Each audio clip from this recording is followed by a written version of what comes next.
नमस्कार दोस्तों, आज की इस वीडियो में हम बात करने वाले हैं तीव्रग्राहिता यानी कि एनाफाइलैक्टिक शॉक के बारे में, यानी कि जिसे हम एलर्जिक शॉक भी बोलते हैं। तो दोस्तों ये क्या होता है?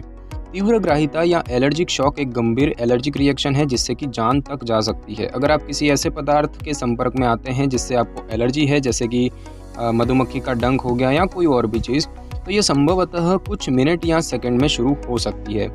तीव्रग्राहिता होने पर शरीर के रोग प्रतिरोधक तंत्र से निकलने वाले रसायन आपको सदमा भी पहुंचा सकते हैं, जिससे कि आपका बीपी अचानक से गिरने लगता है और आपको सांस लेने में परेशानी होने लगती है।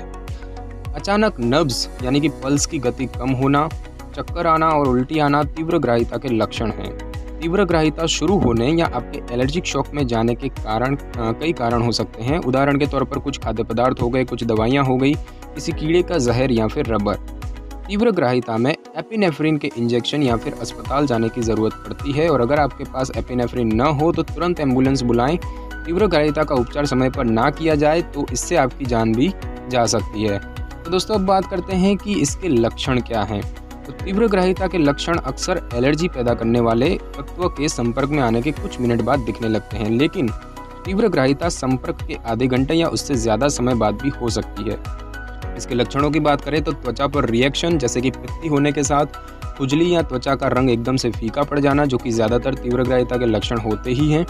गर्माहट का एहसास, गले में गांठ का एहसास, सांस लेने में दिक्कत और गले या जीभ में सूजन, अचानक नब्ज गिरना, चक्कर आना, उल्टी आना या दस्त, कमजोरी या फिर बेहोश होना। अब बात करते हैं कि डॉक्टर से कब संपर्क करें।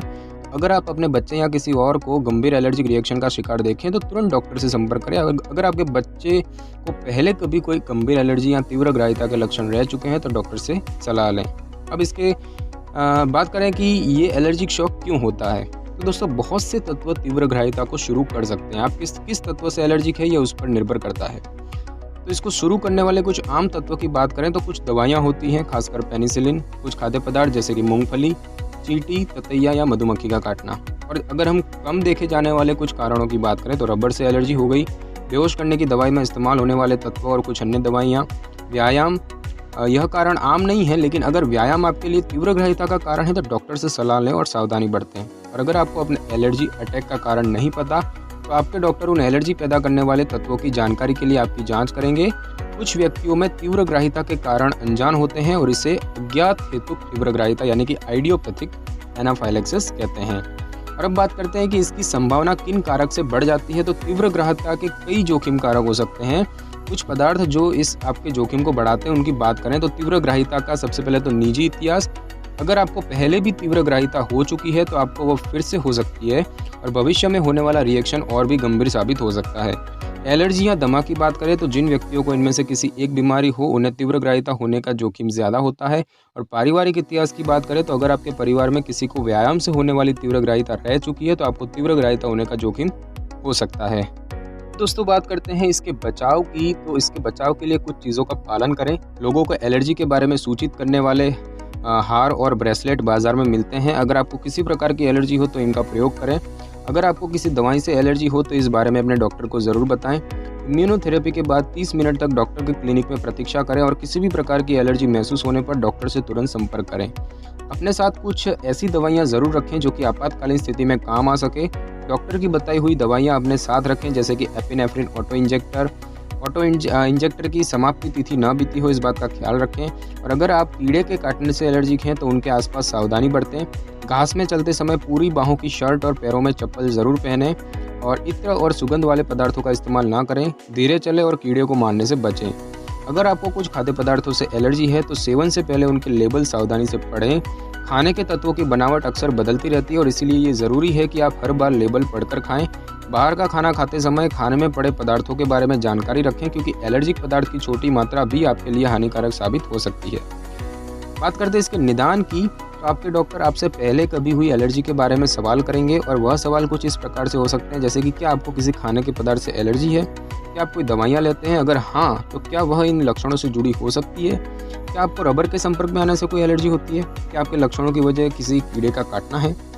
परीक्षण की पुष्टि कैसे की जाती है? आपकी एलर्जी की जांचने के लिए ब्लड टेस्ट और त्वचा जांच हो सकती है। आपको अपने खाने की विवृत लिस्ट रखने को भी कहा जा सकता है और आपके डॉक्टर आपके लक्षणों के कुछ और कारण भी बता सकते हैं, जैसे कि कुछ ऐसे विकार जिनमें कि दौरे पड़ते हैं, त्वचा का फीका पड़ना, मास्टोसाइटोसिस जो कि एक प्रतिरोधक तंत्र विकार है, मनोवैज्ञानिक समस्याएं जैसे कि घबराहट और दिल या फेफड़ों की बीमारियां।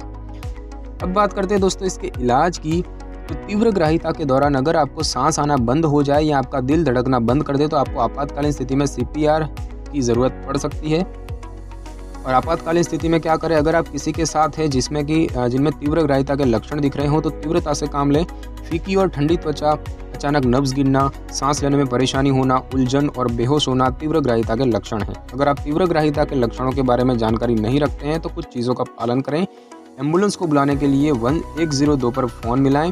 प्रभावित व्यक्ति को आरामदायक अवस्था में लिटा दें या उसके पैर ऊपर की ओर कर दें। प्रभावित व्यक्ति की सांस और नब्ज नापें। ज़रूरत पड़ने पर सीपीआर का इस्तेमाल करें या अन्य आपातकालीन चिकित्सा व उपाय का पालन करें। एलर्जी अटैक के उपचार के लिए प्रभावित व्यक्ति को एपिनेफ्रिन या एंटीहिस्टामाइन का सेवन करवाएं।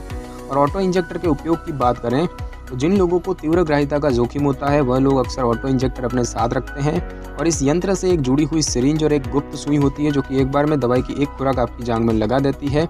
एपिनेफ्रिन की समाप्ति तिथि से पहले उसे बदल ले वरना वह असर नहीं करेगी। और अब बात करते हैं लंबे समय के लिए उपचार की। तो अगर कीड़े का काटना आप में तीव्र ग्राहिता को शुरू कर देता है तो भविष्य में गंभीर रिएक्शन से बचने के लिए आप इम्यूनोथेरेपी करवा सकते हैं।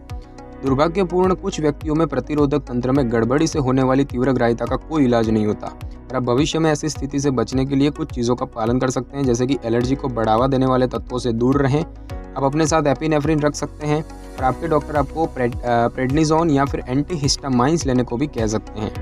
और दोस्तों इसकी जटिलताओं की बात करें कि क्या कॉम्प्लिकेशंस हो सकते हैं, तो तीव्र ग्राहिता से आपकी जान भी जा सकती है और यह आपकी सांस लेने की क्षमता या दिल की धड़कन भी रोक सकती है और ऐसी स्थिति में आपको सीपीआर या आपातकालीन उपचार की ज़रूरत पड़ सकती है। तो दोस्तों आज की इस वीडियो में बस इतना ही। अगर आपको वीडियो अच्छी लगी हो तो वीडियो को लाइक और शेयर करें और कमेंट करना बिल्कुल भी ना भूलें। और अगर आप हमारे चैनल पर नए हैं तो चैनल को सब्सक्राइब करके बेल आइकन के बटन को क्लिक कर लें ताकि मेरी नई वीडियो की नोटिफिकेशन सबसे पहले आपको मिल सके। Thanks for your time.